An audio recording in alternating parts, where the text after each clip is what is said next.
তদবির করতে কি সমস্যা রয়েছে বা কোনটা হলে আপনার সুবিধা হয়? আপনি কোন স্থানে এখন রয়েছেন, কাজ করছেন?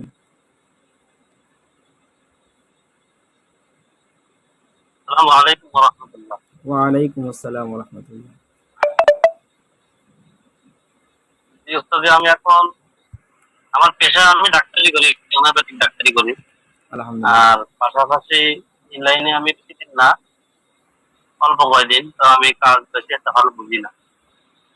তো চেষ্টা করতেছি ভালো করে বুঝে বুঝে কাজ করার। আপনার কাছ থেকে আমি ইনশাল্লাহ যে করা আমল পেয়েছি, রোগ নির্ণয়, তারপরে হাজিরা, যেগুলো পেয়েছি আর কি, এটা দিয়ে আর কি আমি খুব উপকৃত হচ্ছি।